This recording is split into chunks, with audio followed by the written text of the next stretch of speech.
Hello and welcome to Sign Language Tech. I waited what felt like forever to finally meet some of my friends from the United States.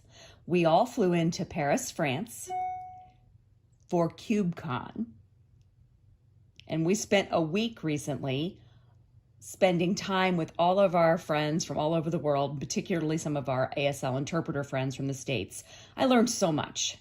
It really increased my knowledge of ASL, and I had an incredible opportunity to practice much more and really helped me fix some of my mistakes that I'd been making. And I just learned a tremendous amount while I was there.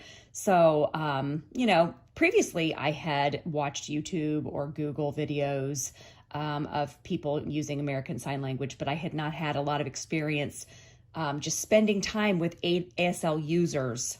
I was just blown away by it, by the experience of getting to spend time with them. It's not like virtual reality on Zoom. It's so different in person, so inspiring, just so fun. Now, I did interview several people, and the person I'm about to introduce you to now, you'll see.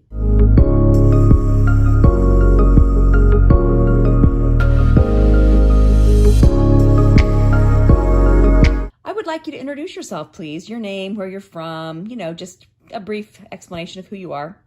Hi, my name is DeeLayne, and my sign name is a D and an L on the shoulder. I currently live in Kentucky, which is in the United States, and I flew in last Monday. And what else are you wanting me to talk about? Just tell me a little bit about your experience being here at KubeCon. Oh my goodness, it's just been so crazy. Just watching the different sign languages, listening to the different spoken languages. It's just been so much fun. So you came here to KubeCon, and we have met previously remotely over Zoom, and now we're here in person together. And I know, of course, you do a lot of virtual and in-person interpreting in the United States, but it's so different here with so many different countries being represented, so much different language we're seeing this week. What has your view been? Well, I always think it's incredibly fun to pick up new languages and have exposure to that. As Amelia said, we've learned a lot of new tech signs. We've picked up some of your Hungarian signs. Anastasia, we've picked up her signs. Martin from Estonia, we've seen some of his signs. So from all over the world, it's just so different, and we're just excited to pick it up. Yeah, I have seen a lot of the same that you're describing. And of course, you work in the United States, you interpret as your job there, but having seen so many different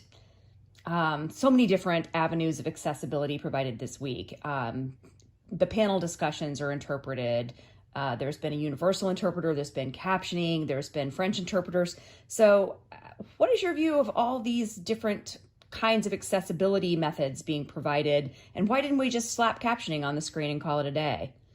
What's your thoughts on why we have this? I mean, I have my own thoughts on it, but I'm really interested in your perspective on it. Would you share your thoughts on that?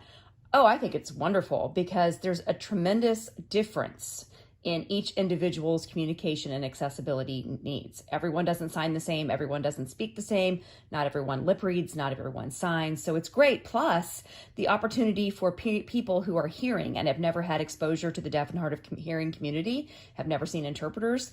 It's been really tremendous for them to watch because they're getting a lesson in accessibility while they're here as well. So when you're in the States, I mean, I know there's a lot of difference there, just like there is everywhere for language and accessibility.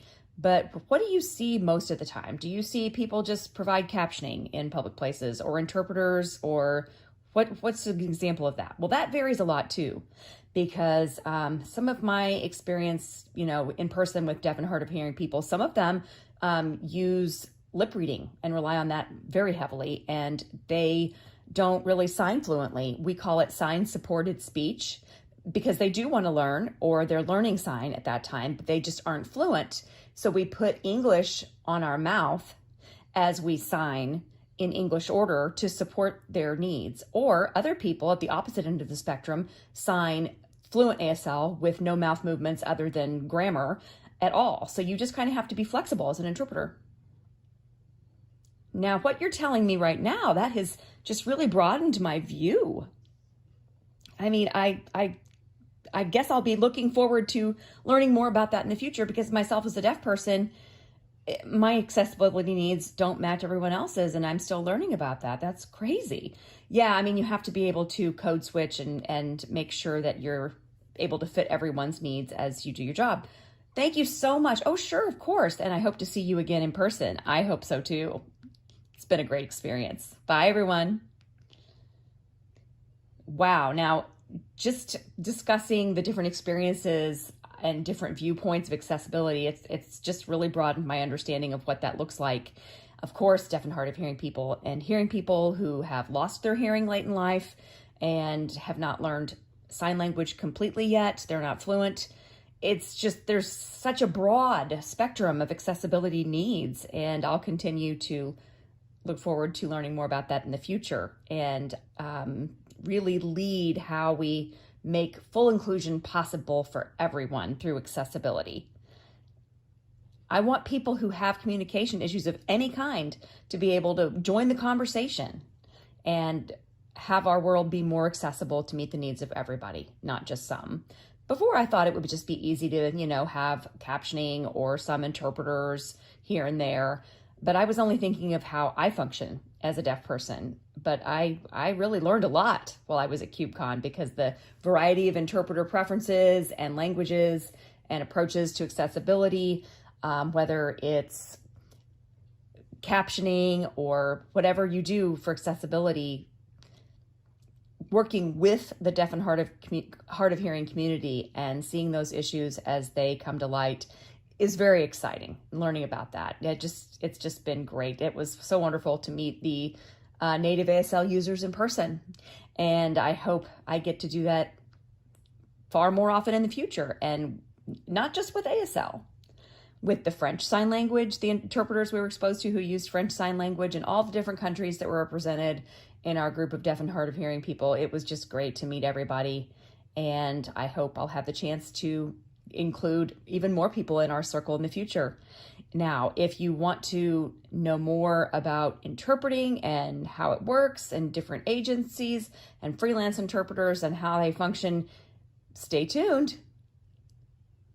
Because if you like that video, please give it a like, and there'll be more videos coming.